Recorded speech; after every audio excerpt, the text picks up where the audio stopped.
Welcome, foolish mortals, to another episode of the HitchHiking Hosts Show 101. I am your host, your ghost host, West Truth, and I am back this week with another history episode. Well, where shall we go in our time-traveling doom buggies this week? I know where, Disneyland 1956, because we're going to talk about a ride that was there before Big Thunder Mountain Railroad. Ladies and gentlemen, we're going to discuss the Rainbow Caverns Mine Train.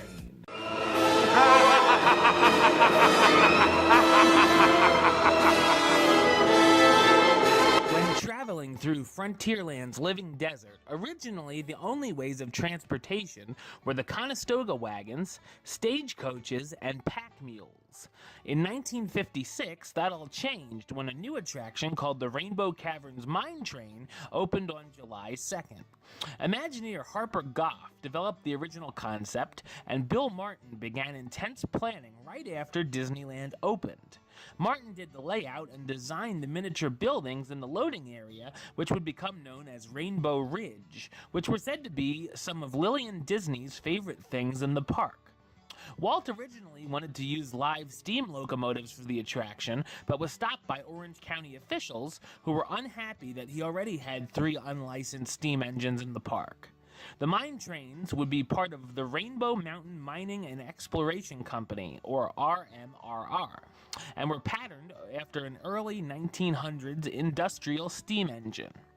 The locomotives were designed by Roger Broggie. The trains were made to look older because of details like the wood burner smokestack and the large box headlamp. The trains actually used electric motors powered by batteries stored in the tender car. The locomotives were 11 feet in length and 4 feet 4 inches in width. They were painted green with wooden cabs.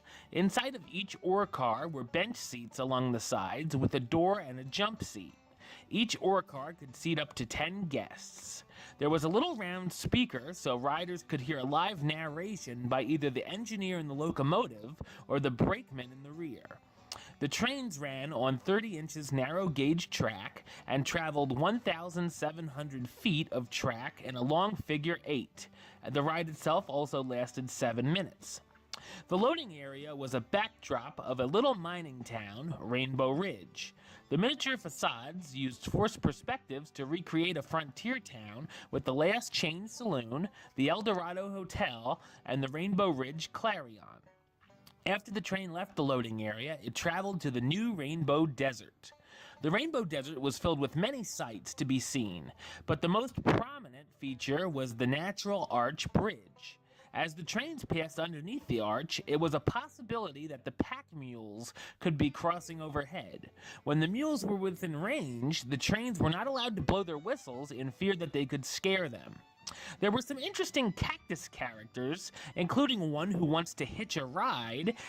So before there were any hitchhiking ghosts, there were hitchhiking cactus, and 7 more that looked like the famous Disney dwarfs. There were sandstone buttes with tiny pueblos on top as well. The train, along with the pack mules and Conestoga wagons, all met up at the Devil's Paint Pots. This layering of attractions was a signature design element of Bill Martin. The trains also passed underneath the infamous balancing rocks, which rolled around and looked like they were about to fall. The train then came to the Rainbow Caverns, designed by Claude Coates. The mine train was the only way to see the caverns, as the other transportations didn't go through. Coates used ultraviolet light similar to the Fantasyland dark rides, along with special effects using water and fountains by the request of Walt himself to create a 2-minute grand finale. The interior of the caverns were pitch black. The only illumination came from carefully hidden black lights reflecting upon the fluorescent materials. The room was filled with different colorful waterfalls and rivers. Each of the waterfalls had names that reflected their special quality. Staircase Falls was all one color and shaped as it was named. Bridal Veil Falls seemed to outline a slender figure. Rainbow Falls, the finale, was an amazing sight. Others included Witch's Cauldron, Angel Falls, Paint Pot Falls, Staircase Falls, Geyser Grotto, and Dance of the Seven Sisters. All of this was accompanied by a haunting soundtrack performed by a female choir. After you exited the mine train, you could visit Mineral Hall right next door. The rocks looked normal at first, but when the room darkened, the rocks would glow in mysterious colors through the magic of blacklight. The addition of the mine train meant changes to some of the other Frontierland attractions. The loading areas were rearranged with the mine train and Rainbow Ridge to the east, the renamed Rainbow Ridge Pack Mules was in the middle, and the renamed Rainbow Mountain stagecoaches and Conestoga wagons shared the same loading area to the west. In 1960, the mine train attraction was given some upgrades and renamed the Mine Train Through Nature's Wonderland. The Conestoga wagons and stagecoaches disappeared during the expansion, but the pack mules were allowed to stay. We'll find out more about the Mine Train Through Nature's Wonderland and that expansion in a future episode. All right, well, that's the show. I'll be back with another episode next week, as well as another trending topic show this week where we're going to talk about what happened in the Disney parks. But until then, don't forget to subscribe right here on YouTube. youtube.com/HitchHostShow. You can like the show on Facebook, facebook.com/HitchHostShow. Follow on the Twitter @HitchHostShow. And if you want to listen to the show, or you are listening to the show, you can do so over on Podbean, hitchhostshow.podbean.com. And of course, you can search on iTunes or Stitcher under West Truth or the Hitchhiking Host Show. Until next time, don't forget to...